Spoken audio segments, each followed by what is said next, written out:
Bienvenue sur la chaîne Inama. Donc cette chaîne, elle est vouée à parler de parentalité, périnatalité, de couple, de connexion à soi. Et aujourd'hui, j'ai le plaisir de recevoir Noémie Clément, qui est sage-femme à Montpellier et praticienne Inama. Donc, le sujet du jour, ce sont les pleurs du bébé. Donc, Noémie, bienvenue pour parler de ce sujet-là, des pleurs de bébé, qui est un sujet récurrent, n'est-ce pas, dans le cabinet.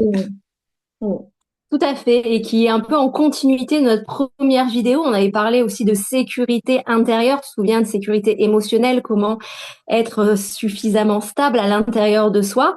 Et ben en fait, ça va être un peu dans cette continuité parce qu'on va voir et on va en parler que bébé a besoin de ressentir vraiment cette stabilité et cette sécurité intérieure, quoi. Complètement. Alors là, tu vois, tu me renvoies en 9 ans en arrière, presque, quand j'ai accouché de ma fille et où quand mon bébé pleurait et que je n'arrivais pas à le calmer. Où j'avais son père qui me disait, mais connecte-toi à ton ressenti, tu vois pas qu'elle pleure, calme-toi. Et j'étais dans l'incapacité de me calmer. Donc je vivais un calvaire, je me sentais nulle. Je voyais que lui, il était, lui, il l'apaise. Moi, je suis une mauvaise mère. Je me racontais un tas de bullshit à l'intérieur. Et du coup, il y avait que lui qui arrivait à apaiser ce bébé, ma fille. Et donc, j'avais un peu honte et je me sentais très mal par rapport à tout ça. Et à force de chercher, j'ai compris que en fait, ce bébé qui pleurait, c'est ma fille. Elle était en miroir avec moi, de la petite fille qui n'avait pas été accueillie dans cette colère, dans ses pleurs. Et du coup, ça rentrait en résonance. Et du coup, j'étais en mode réaction et je n'arrivais pas à l'apaiser. Je n'arrivais pas à trouver les ressources parce que c'était trop impactant sur moi. Ça te parle ça, Noémie? Ouais, complètement. Et peut-être que du coup, dans un premier temps, tu as cherché à trouver une cause extérieure du coup à ces pleurs, j'imagine, dans un premier. Complètement. J'ai cherché le livre. Je suis tombée sur le livre 5 points pour mon bébé. C'était des points d'acupuncture que tu faisais avec des rondes. Donc, c'était une sorte de FT. C'est le lire 5 points pour mon bébé.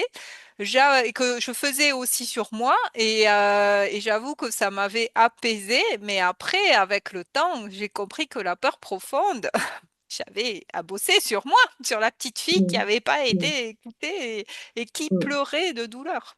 Et d'autant mm, plus quand on est en effet miroir avec les enfants, même avec mon fils ou ma fille, on se comporte pas de la même manière quand même quand on a un garçon et une fille, hein. Ça, tu peux le confirmer aussi. Oui, oui, oui, oui, complètement. Et du coup, avec ma fille, vraiment, ça résonnait, ça allait travailler sur mon féminin à moi, ma part féminine. Mais dans un premier temps, oui, j'ai cherché des solutions à l'extérieur. Et je me Mm, suis pas mm, du tout remise en question parce que je n'avais pas conscience que c'était un programme et que mon bébé était un miroir pour m'aider mm, à travailler et à voir mes programmes inconscients mm. qui me Ouais. faisaient réagir. Ouais. Et je rebondis un petit peu là-dessus parce que le mot, tu vois, que tu as dit, c'est je pouvais avoir de la honte ou me sentir coupable, décider qu'effectivement j'étais peut-être pas une bonne mère.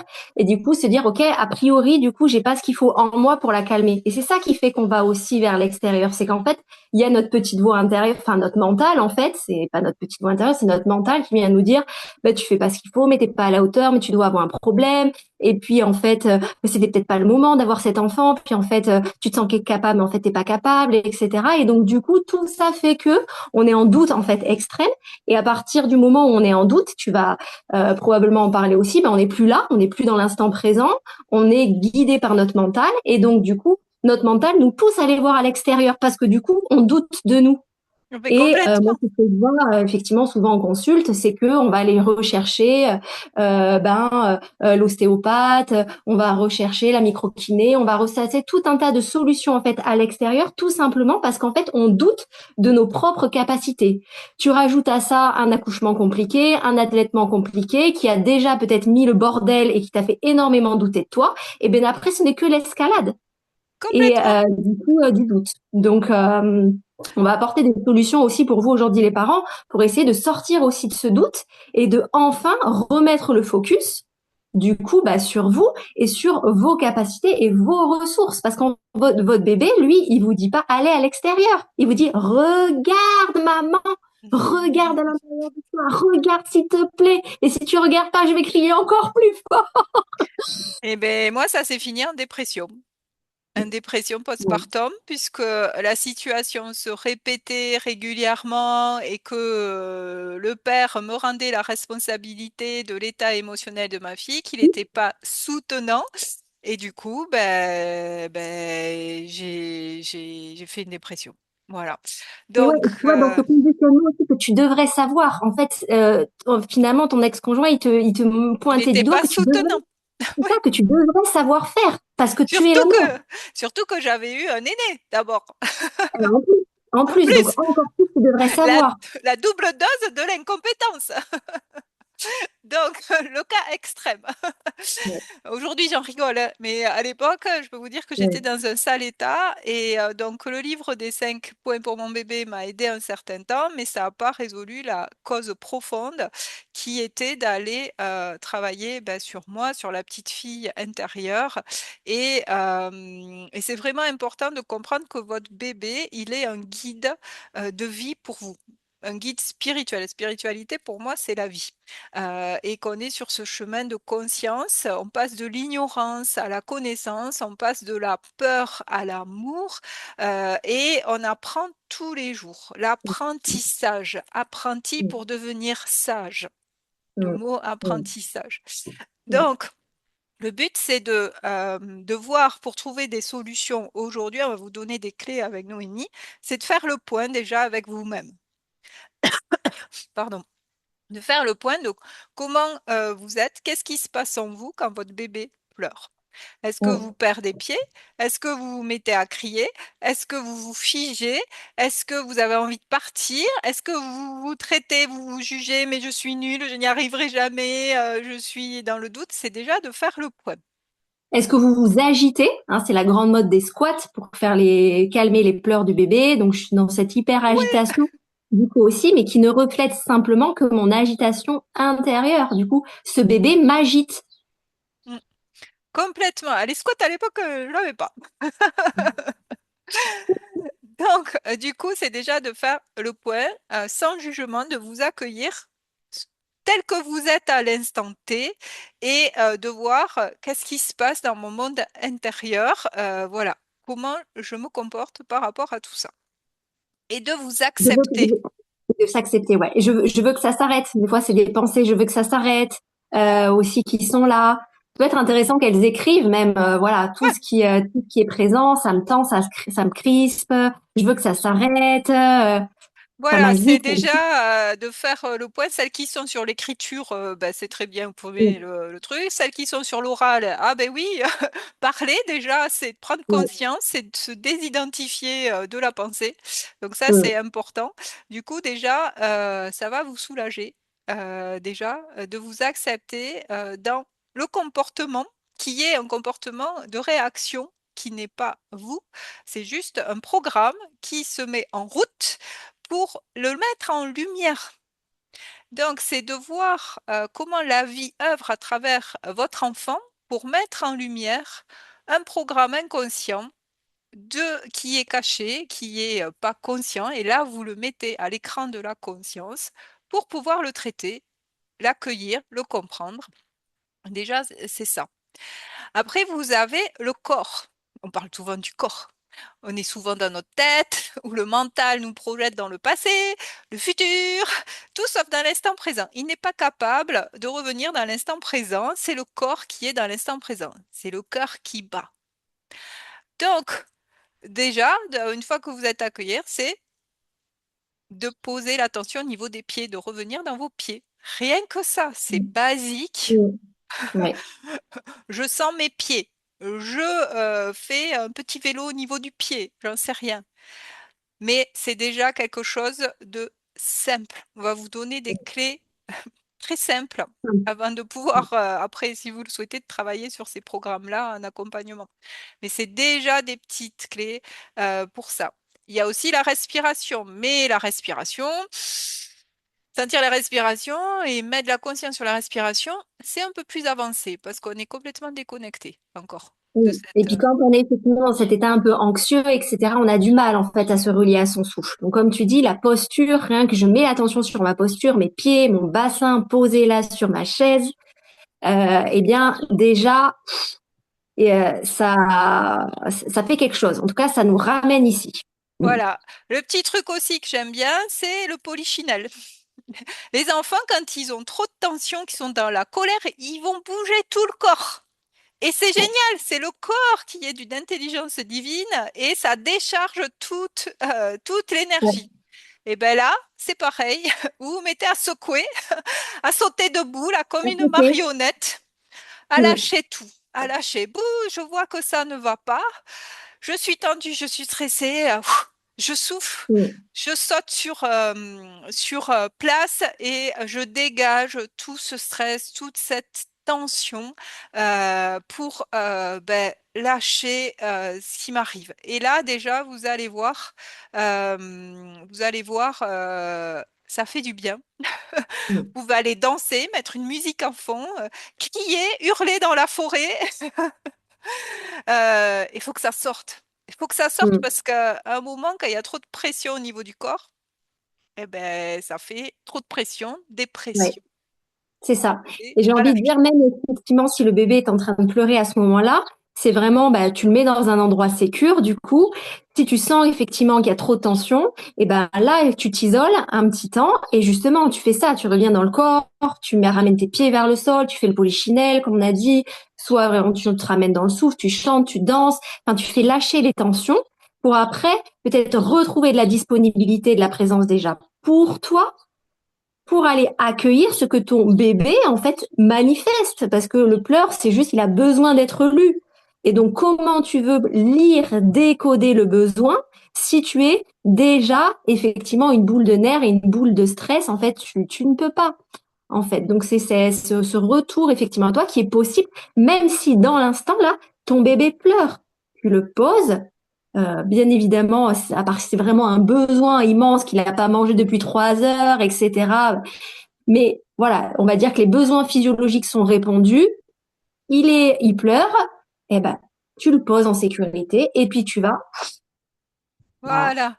Du coup, ça va permettre de lâcher cette pression parce que Oui. quand vous êtes sous pression dans le stress, le bébé, il va le ressentir et il va hurler encore plus parce qu'il ressent cette émotion. Alors, il n'y a pas à culpabiliser à ne pas aller bien. C'est surtout enlever cette culpabilité. Vous avez le droit de ne pas aller bien et de pouvoir vous accueillir dans cet état-là.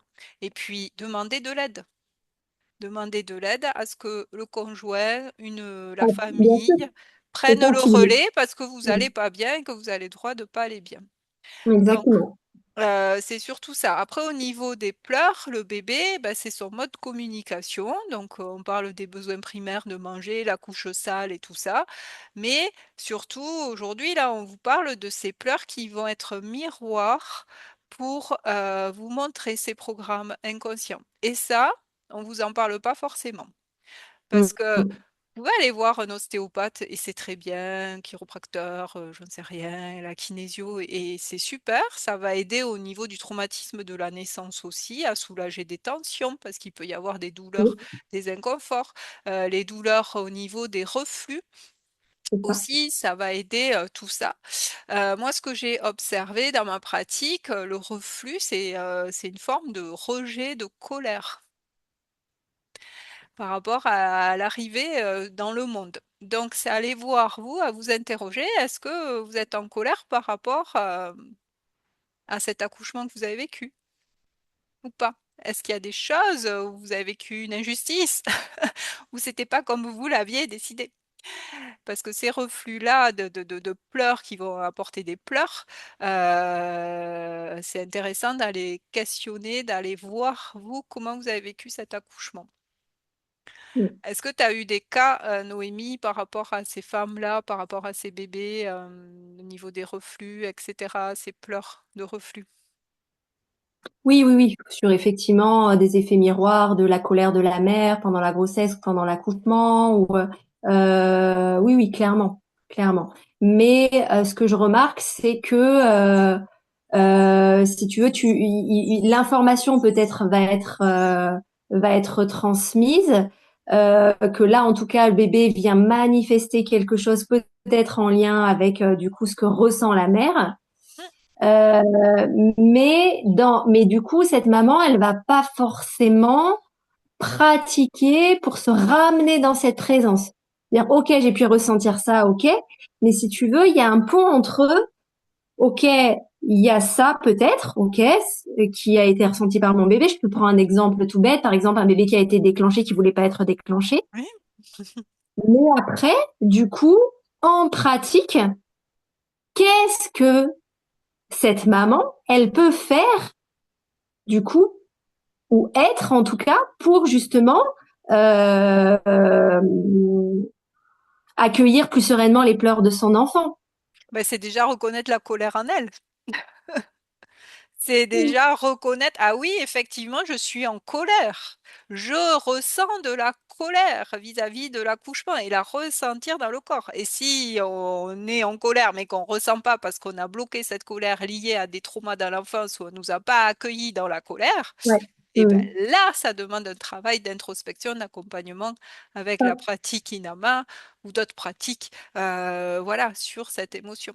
Mais Ouais. pensez toujours que votre bébé, au-delà des pleurs, des besoins primaires, c'est un miroir. Et du coup, pour l'accueillir dans ça, plus vous allez revenir dans votre corps, plus ça va être simple. Mais c'est aussi pour qu'il soit apaisé, c'est de retrouver cette paix intérieure. Ouais.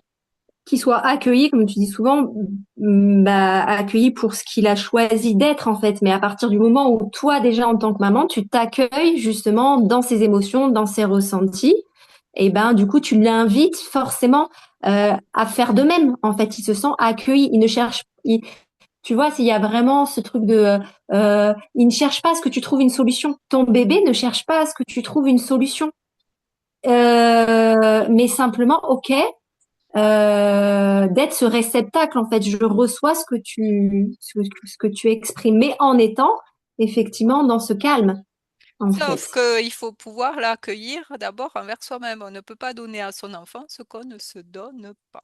C'est ça, et c'est en ça et c'est effectivement pas simple parce que la majorité d'entre nous, effectivement, bah, on ne s'accueille pas tel que l'on est. On ne s'accueille pas de manière effectivement inconditionnelle. Donc, on a du mal à accueillir notre bébé effectivement aussi dans cette manière inconditionnelle. On l'aime quand il dort, on l'aime quand il est calme, quand il est gentil, quand il nous empêche pas de dormir, etc.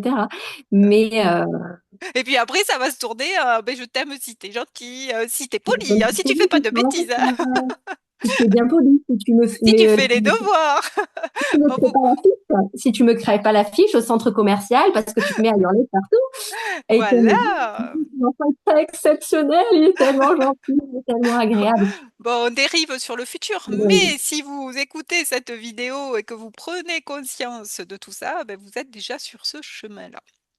Et, Exactement. voilà, de toute façon, il n'y a pas de hasard. Si vous devez l'écouter, c'est que elle est pour vous par rapport à tout ça. Donc, vraiment, première chose, c'est de vous accueillir dans l'état dans lequel vous êtes. Ouais. Si on résume, Revenir. Ouais, numéro un, s'observer, s'accueillir. Voilà, c'est déjà la première étape. Qu'est-ce que ça me fait quand mon bébé pleure? J'accueille tout ce qui est présent. voilà, d'accueillir, de revenir dans le corps, de poser le bébé en toute sécurité et de C'est faire ça. je tape des pieds, je vais faire le polychinelle, je m'isole dans Ça, les c'est le toilettes, deuxième. je vais hurler. Le deuxième point, c'est ça. Le deuxième point, du coup, je reviens dans le corps. Voilà, on revient dans le corps. Le corps, souvent, on en prend conscience quand il fait mal. Mais Mm. c'est un outil d'une intelligence extraordinaire. Et lui, il est dans le présent. Et le corps va libérer toutes les tensions. Ça vous permet de sortir de votre tête. Quand vous êtes dans le stress, c'est que c'est le mental qui est aux commandes de votre bateau et ce n'est pas le cœur. Et du coup, ça entraîne le cortisol, ça entraîne l'énergie au niveau des membres supérieurs et inférieurs pour fuir ou pour combattre, mais aussi on se fige. Donc, c'est les Mm. trois modes d'urgence où le système sympathique se met en route. Donc, pour Mm. ça, c'est de rebasculer dans le système parasympathique et c'est de pouvoir s'observer. Oula, je suis en train de péter une durite. Mm. Et c'est l'observation, de s'observer. Et souvent, on est pris dans l'émotion, on est dans le truc, et ben, ok, c'est comme ça, vous le vivez, c'est une expérience que vous vivez, et après, vous pouvez aussi parler à votre bébé. De dire, ben, maman, elle a pété une durite, je suis désolée d'avoir crié, et ça, c'est hyper important de pouvoir parler Mm. à votre enfant. Votre enfant, Oui, il va. je ressens du stress, je me sens stressée, mais ce Voilà. stress ne t'appartient pas.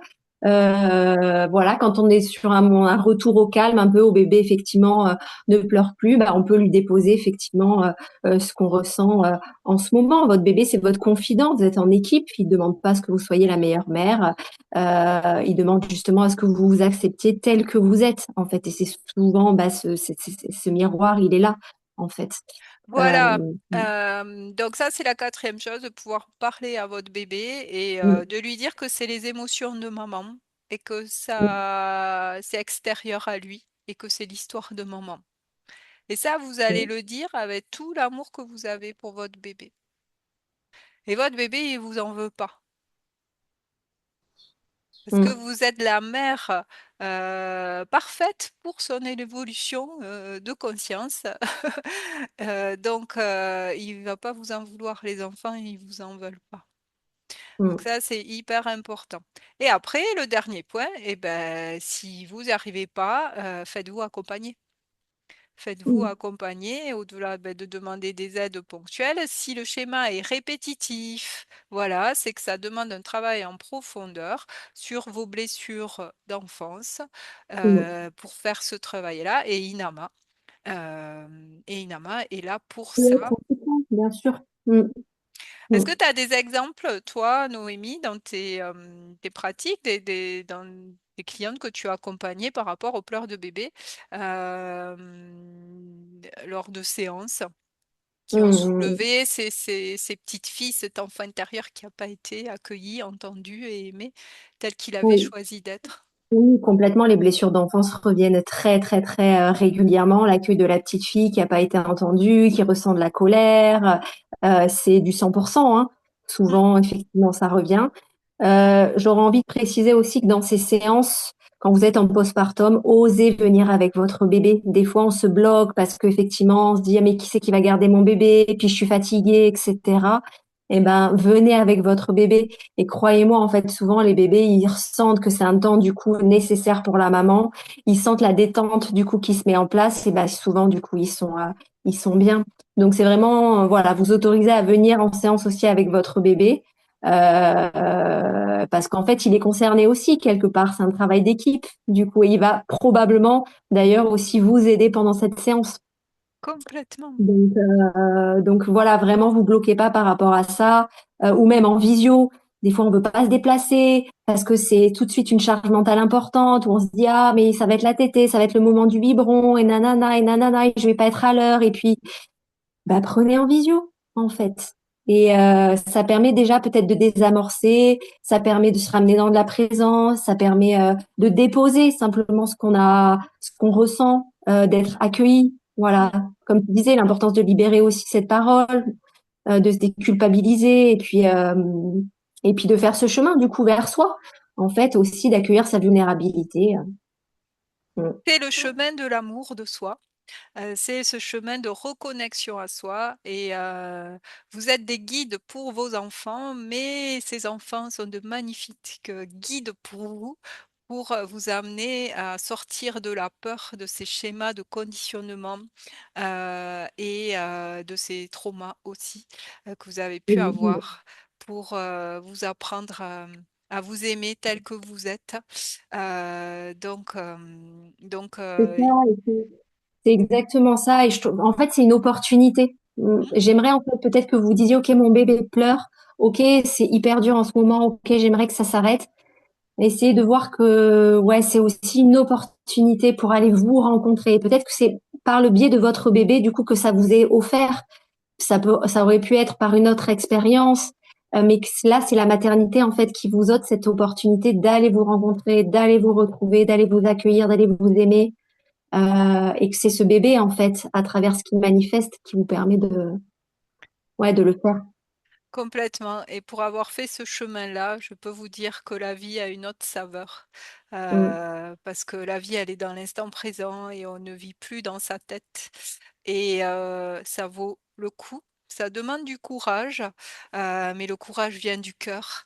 Et c'est ce chemin de l'amour qui va vous aider à vous donner cette force-là, parce que vous le faites d'abord pour vous. C'est très important de ne pas faire les choses pour votre bébé, parce que lui, quand vous, vous allez bien, il va être bien aussi. Donc mm, tout part de vous, et vous avez qu'une vie aussi. C'est de voir le sacré de la vie, et de faire ce chemin par amour pour vous. mm. Tu as un dernier mot à rajouter, Noémie? Non, non, vraiment, c'est tout ce que tu as dit. Non, j'aurais vraiment rien à rajouter. Ça me donne quand même envie, peut-être sur une prochaine vidéo, tu vois, ensemble, qu'on parle de cette notion de présence. Souvent, je me rends compte en consultation, en séance cinéma, c'est quoi la présence? Il y a quand même effectivement encore un, mais parce que c'est pas quelque chose de forcément très concret, ça se ressent, ça se vit et voilà, peut-être partager. Voilà, des choses autour de cette présence. Comment toi comment toi dans ton quotidien tu t'y relis à cette présence? C'est quoi ce qui te permet de t'y relier le plus fréquemment possible? Euh, Parce que c'est quand même globalement ça le secret aussi. C'est le secret. Et bien, on en parlera lors d'une vidéo prochaine. Merci à tous, merci à toutes. S'il y a des papas qui regardent la vidéo, Ouais. voilà. Vous avez aussi un rôle important à jouer. Mm. Et on vous dit à très vite. N'hésitez pas à poser des questions. Ça sera avec plaisir qu'on répondra. Euh, voilà. Je vous souhaite une belle fin d'après-midi et je vous dis à très vite. Très vite. À bientôt Magali, merci. Au revoir.